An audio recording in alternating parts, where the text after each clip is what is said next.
You're listening to an Airwave Media Podcast. Useless information. Hi, I'm Steve Silverman, and you're listening to a classic episode of the Useless Information Podcast. One has to wonder why anyone would choose to be buried alive. I mean, I certainly wouldn't want that to happen. Well, that's what this episode, The Man Buried Alive, which was released back on May 4th of 2011, attempts to answer.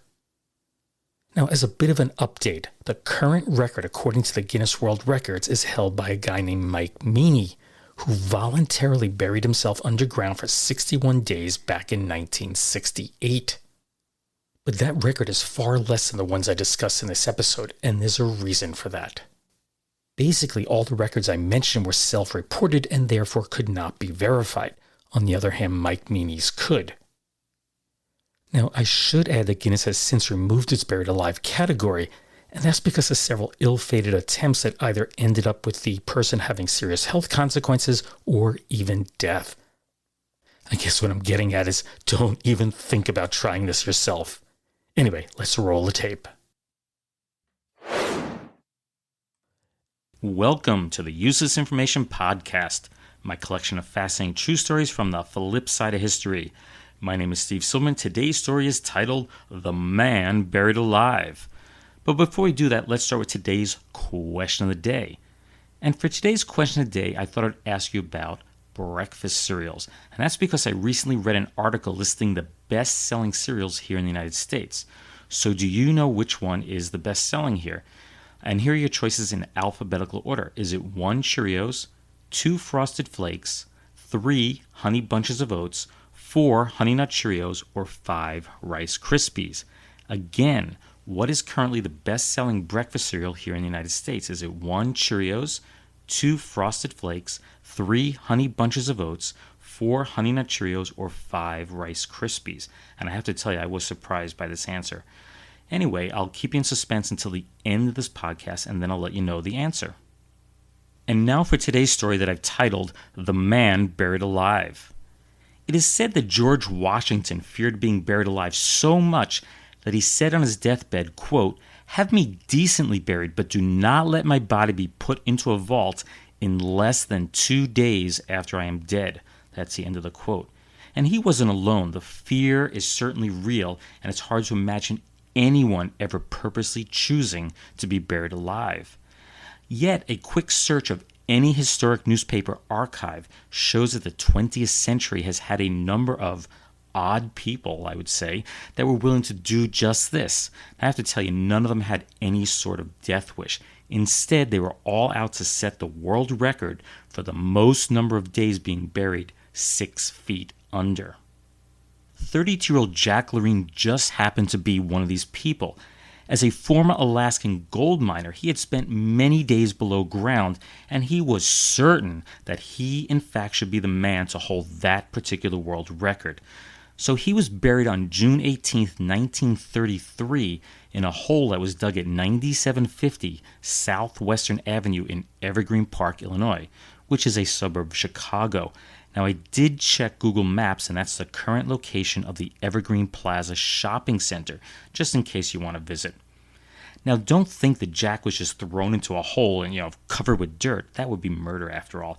I mean, nobody could survive that. I mean, a proper burial requires a casket. So Jack chose to live in a casket that measured a roomy 70 inches long by 29 inches wide by 23 inches high. That's pretty small. Now, for those of you who use the metric system instead, that's about 178 centimeters by 74 centimeters by 58 centimeters. It was just large enough for Jack to bend his knees for a bit of exercise. Of course, there's one big problem with a buried casket, and that is you can't pack enough of everything you need inside and then just seal it shut. There are some essentials that need to be sent down from the surface from time to time. Food, water, air, things that you need or you're going to die. So what they did is they cut a 1-foot square vertical chimney-like chute that went up to the surface, and it was positioned right above Jack's head so that he could look up and see what was going on. The coffin was outfitted with a few comforts. first, there was a small fan at the far end of the box that circulated air. Then there was a small radio that he operated with his toes. He couldn't reach it. And then there was an electric light that provided much-needed illumination, while an air mattress, of course, provided a soft cushion for him to lie upon. Supposedly, and I don't know if this is really true, a physician stopped by twice each day to check up on Jack using a very, very, very long stethoscope. He did have a thermometer to keep an eye on the climate down in the hole, but that wasn't enough to prevent one of the climactic hazards of being buried underground. That is groundwater. You see, during a heavy rainstorm, Jack awoke to find himself lying in 4 inches of the wet stuff. Now, since he was 8 feet down, someone above came up with the idea of digging a 9-foot hole alongside Jack's coffin and then pumping the water out. But the most essential accessory Jack had with him was his telephone. That's how he made the time go by. They purposely advertised the Evergreen Park 7282 phone number to the public to generate attention for the stunt. He was actually listed in the phone book as the man who's buried alive.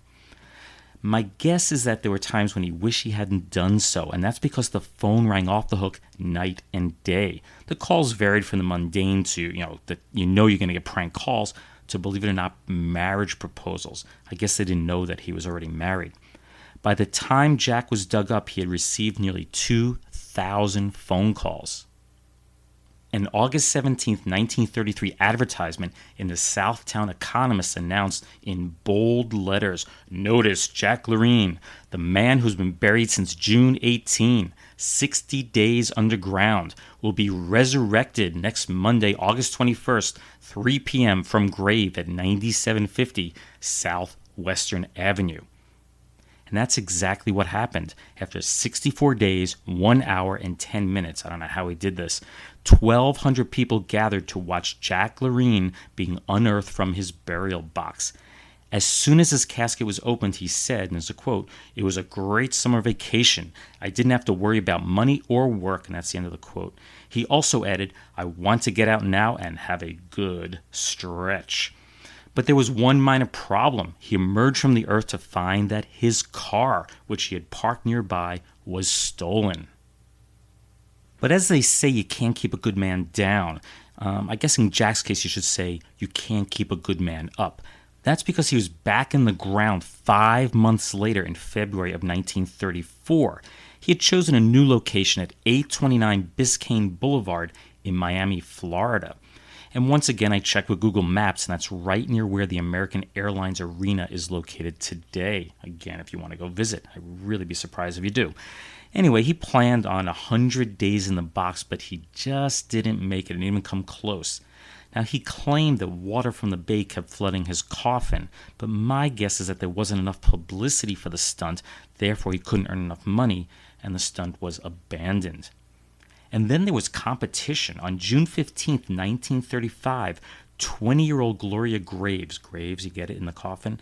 Anyway, her real name was Corinne Neustadt, and she was buried in a stainless steel coffin at Ocean Park in California.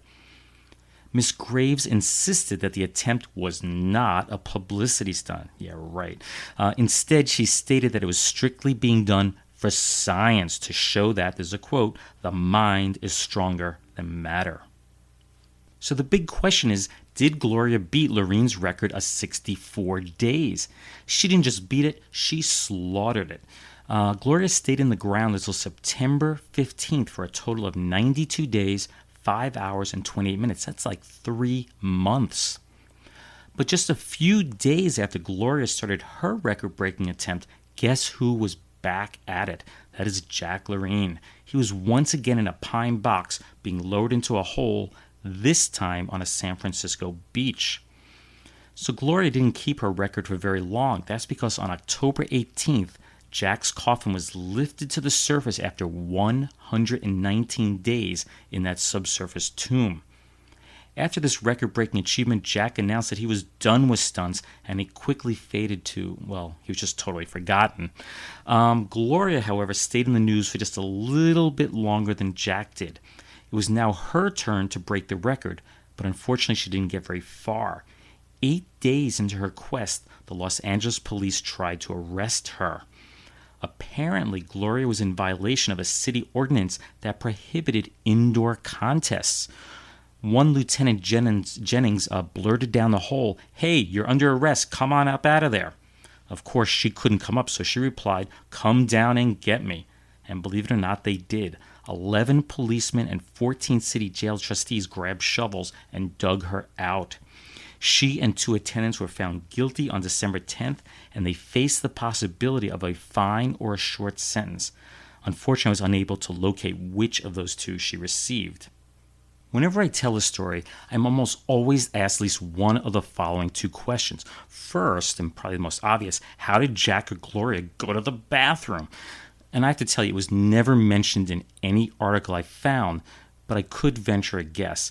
And that's because some of the articles mentioned that they lived on mostly liquid diets, which probably reduced the amount of solid waste somewhat. But I can tell you, whatever form was passed through their body, we can be fairly certain that they pulled it to the surface very quickly. Second, how could anyone afford to take so much time off from work, be buried for months at a time? Now, Gloria was a student, but Jack was married with children. He had responsibilities. And my answer to that is that they both earned money through all of the publicity generated. For example, Jack had nothing better to do in that hole than to call random people on the telephone and invite them over. And steady crowds each paid a dime to look down the chimney-like hole and have a short conversation with Jack. And of course, once they were pulled up, additional cash was earned on publicity tours. Normally, this is where the story would end, since being buried alive seemed to quickly fall out of fashion, as a stunt of choice. But it's not. In the mid-1960s, people started being buried alive again in attempts to break the world record. But everyone seems to have forgotten both Gloria's 92-day stint and, of course, Jack's 119-day record. So here's a quick rundown of the new attempts that I found in the newspaper archives.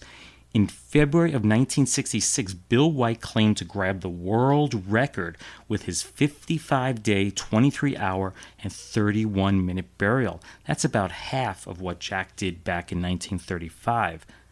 Then there's Mike Meany, who broke the 55-day record 2 years later with his 61-day burial in April of 1968.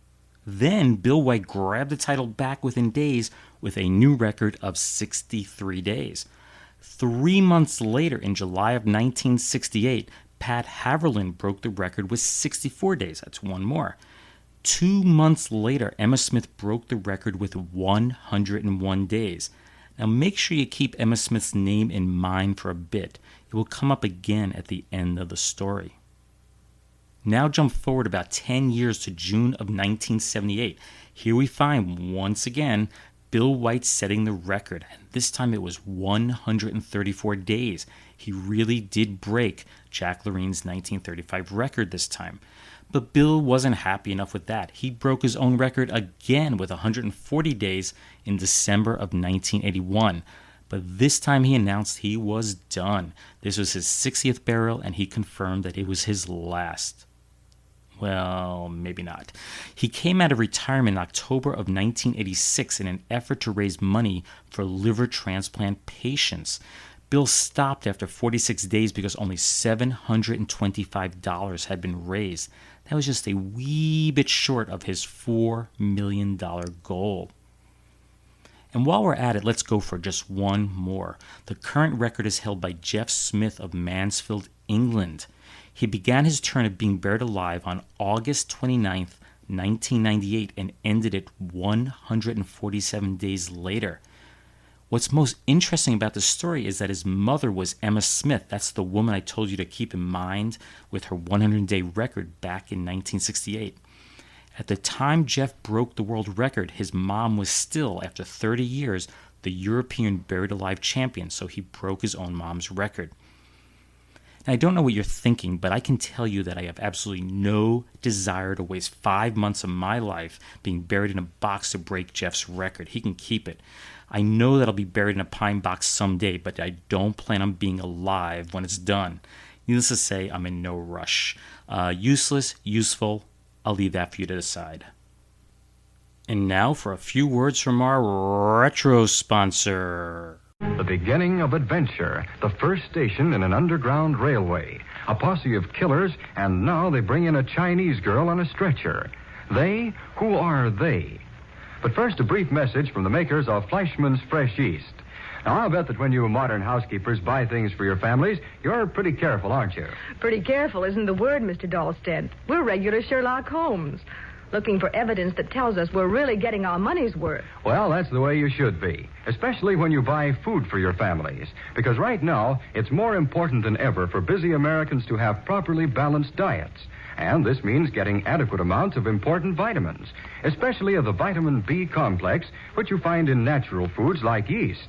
So, before you or other members of your family start taking yeast for an added supply of vitamins, I want to suggest that you read the Fleischmann's yeast label first. Is there a difference in the vitamin content of various yeasts? You bet. Fleischmann's yeast is not only one of the richest natural sources of vitamin B complex, it contains other important vitamins as well. Just look at the label. Vitamin A, 3,100 units. Vitamin B1, 150 units.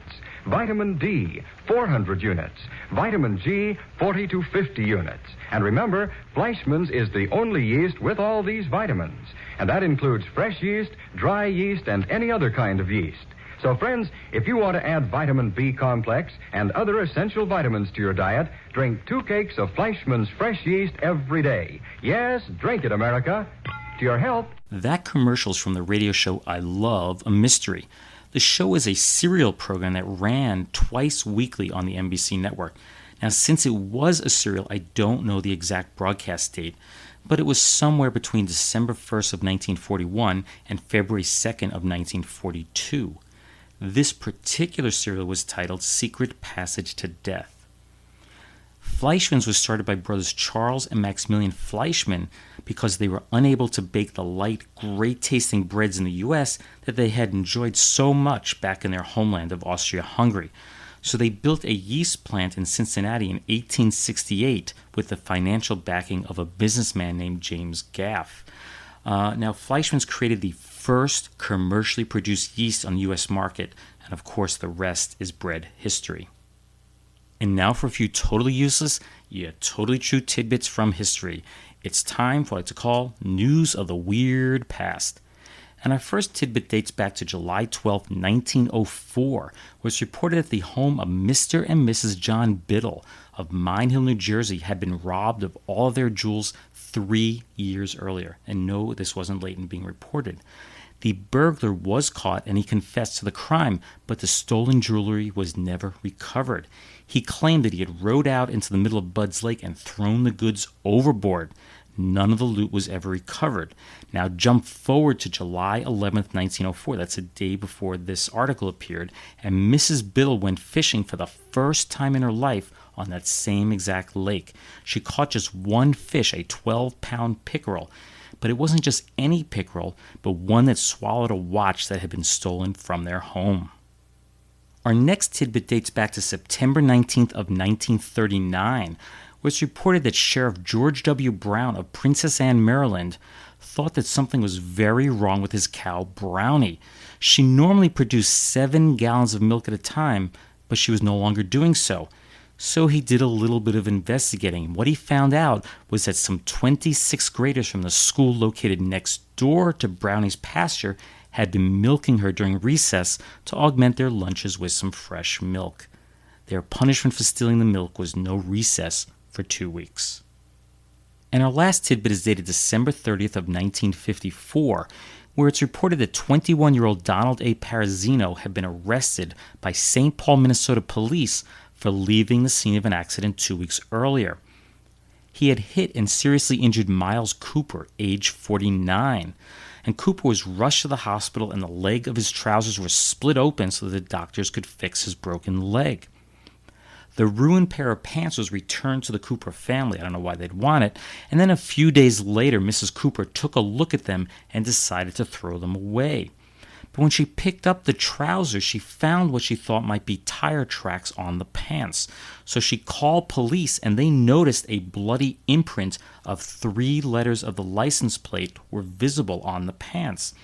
So they were able to use photographic techniques to determine the fourth plate number. And while they didn't have the double letter prefix, police were able to whittle down the list to about 400 different people, but only 6 of them lived within the Coopers' neighborhood. Luckily, Parazino was the first of the 6 suspects that they interviewed, and he admitted to the crime. And now the answer to today's question of the day. And I had asked what is currently the best-selling breakfast cereal in the United States. Was it 1 Cheerios, 2 Frosted Flakes, 3 Honey Bunches of Oats, 4 Honey Nut Cheerios, or 5 Rice Krispies? And what I'll do is I'll count down the top 5 in reverse order. Number 5 is Frosted Flakes. Number 4 is Frosted Mini Wheats. Number 3 is Honey Bunches of Oats. Number 2 is Cheerios. And the number 1 best-selling cereal in the U.S. is Honey Nut Cheerios. I have to tell you, I was really surprised to read this. I just figured that Corn Flakes or Rice Krispies or Total was at the top. And I guess that's because Honey Nut Cheerios just wasn't on the market when I was a kid. I was raised on these great cereals like Fruit Loops and Super Sugar Smacks. Honey Nut Cheerios was first introduced in 1979, and they sold, get this, an estimated 102 million boxes last year. And that doesn't even include Walmart sales, since Walmart no longer reveals sales statistics. Oddly, the product may be named Honey Nut Cheerios, but it no longer contains nuts. They removed them in 2006 and replaced the nuts with natural flavors. Well, I hope you enjoyed today's story on the man buried alive, as well as our question of the day regarding breakfast cereals, listening to our retro sponsor Fleischmann's Fresh Yeast, and the news of the weird past tidbits, where first was the stolen watch found in that pickerel, second the cow milk mystery that was solved, I really like that one, and third, of course, the tire track trousers, where they read the license plate off of the guy's trousers. If you'd like to read more true stories just like these, please be sure to get a copy of one of my books. They're Einstein's Refrigerator and Lindbergh's Artificial Heart. Both are written by me, Steve Silverman. They're available from your local bookseller, online, and of course from your local library. Additional resources, including the scans of some of the original research documents, additional comments that I have on the podcast, and some related links can be found on my Facebook page, which now has a real address. It's www.facebook.com/uselessinformationpodcast. Just make sure you write that as one word, Useless Information Podcast. That's one word. So www.facebook.com/uselessinformationpodcast. Now, if for some reason you'd like to contact me, you can always drop me an email at useless@steve.silverman.name. You can also visit my website, which is uselessinformation.org. You can also go to Facebook, and you'll see there's a link there to contact me. Now, I have to tell you, I've read all of the comments posted on my Facebook wall. I really do appreciate them, and few people suggest I do this a little bit more often, which I try to do. I've also tried to get some international stories, which I'm working on. That's really difficult to do because most of the information I have in the U.S. is from the U.S. But I really do have an excuse this time why I have not contributed to what's on Facebook. And that's because I had eye muscle surgery about 2 weeks ago to realign my eyes. They actually cut the muscles and sewed them back on after they straightened my eyes out. Now, I was not awake to see how this is done, but that's kind of what I learned happened after. Anyway, so I'm just kind of getting back into the swing of things, but I really do appreciate that people have gone onto Facebook and posted and became a fan of the page. And as always, I appreciate if you can go into iTunes, because that's really where most of the downloads occur from. I appreciate if you go into iTunes, and if you can, leave some positive comments to help increase the number of listeners to this podcast. And once again, I thank you for listening, and hopefully you'll tune in the next time. Bye.